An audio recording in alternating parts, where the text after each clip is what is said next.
Can India shift the balance of air power in Asia with a single decision?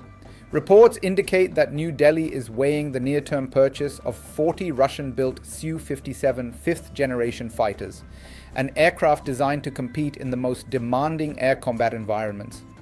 If confirmed, this would mark India's first operational step into stealth fighter capability, with implications stretching from the Himalayas to the Indian Ocean. What this video will uncover is how that choice emerged, what it signals about shifting alliances, and why its consequences extend far beyond a procurement contract.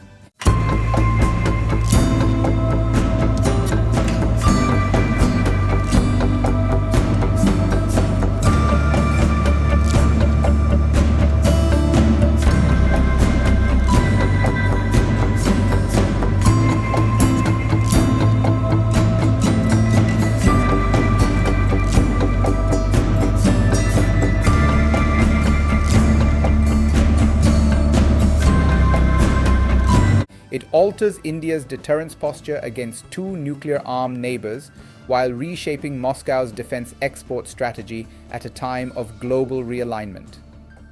If it stalls or collapses, India risks a widening capability gap as regional competitors field advanced platforms in increasing numbers. The outcome will influence squadron strength, technology transfer, industrial autonomy, and India's long-term aerospace ambitions. The context begins with numbers. The Indian Air Force is authorized 42 fighter squadrons, but operates roughly 30 to 32, depending on serviceability and retirements. Many MiG-21 and Jaguar units have been phased out, and the indigenous Tejas program has progressed more slowly than originally projected. Against this backdrop, China fields over 200 J-20 stealth fighters, while Pakistan inducts advanced variants of the JF-17 and upgrades F-16 fleets. India's leadership faces a narrowing timeline to maintain credible deterrence across two fronts. Historically, India has relied heavily on Russian platforms.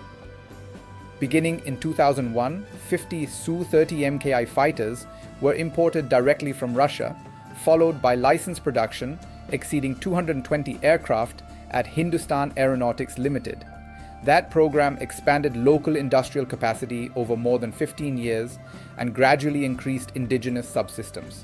The Su-30 MKI became the backbone of the Air Force, demonstrating how phased localization can reshape capability.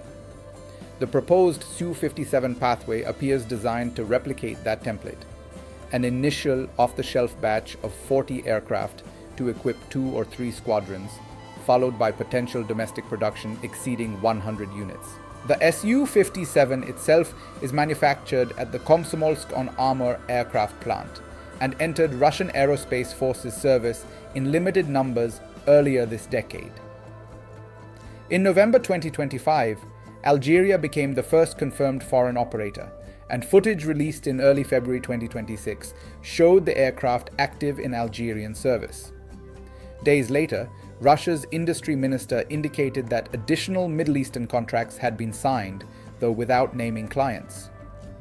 Iran is widely assessed as a probable customer. These exports matter because they demonstrate Moscow's willingness to share advanced systems to sustain defense revenues amid sanctions pressure. India's options are constrained by politics. Chinese fighters are excluded due to border tensions and strategic rivalry. American fifth-generation platforms, particularly the F-35, come with interoperability conditions and operational usage restrictions that New Delhi views as limiting autonomy. The Su-57 thus emerges as the only near-term fifth-generation option available without alliance entanglement. Negotiations have accelerated. In February 2025, reports indicated that a licensed production framework was under consideration. By January 2026, India's Defense Ministry acknowledged that discussions had reached an advanced technical stage. In June 2025, Russia reportedly offered unprecedented access to the Su-57's source code as part of a deeper industrial partnership. By December, Russia's military technical cooperation leadership signaled openness to a joint development model that could embed Indian-designed subsystems. This is where the technological stakes intensify. Indian aerospace engineers are developing the Virupaksha AESA radar for the Su-30 MKI upgrade program.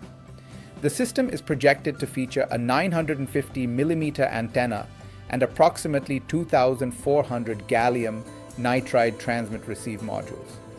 Some Indian officials have suggested that a miniaturized derivative could be integrated into a customized Su-57 variant by the mid-2030s. An Air Force group captain argued earlier this year that combining Russian aerodynamics with Indian avionics and mission software could yield a platform exceeding Western benchmarks. That assessment reflects ambition, but also risk, because indigenous radar and electronic warfare ecosystems remain under development. What if India proceeds with the initial 40 aircraft and rapidly finalizes license production? In that scenario, 2 or 3 stealth-equipped squadrons could become operational within several years, providing high-end penetration capability against advanced air defenses. Local assembly lines would anchor supply chains, increase employment, and gradually embed Indian software, data links, and weapons integration. Over successive production batches, domestic content could rise, echoing the Su-30 MKI evolution. Strategically, India would signal technological resilience and reduce dependence on any single Western supplier. But what if negotiations falter over cost, customization, or sanctions exposure? India would continue relying on 4th generation and 4.5 generation platforms while China expands its 5th generation fleet.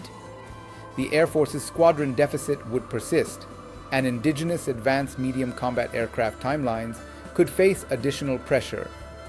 A failed deal might also strain Indo-Russian defense ties at a moment when Moscow seeks diversified partners and New Delhi balances relations with Washington, Paris, and Tel Aviv. There is also a governance dimension.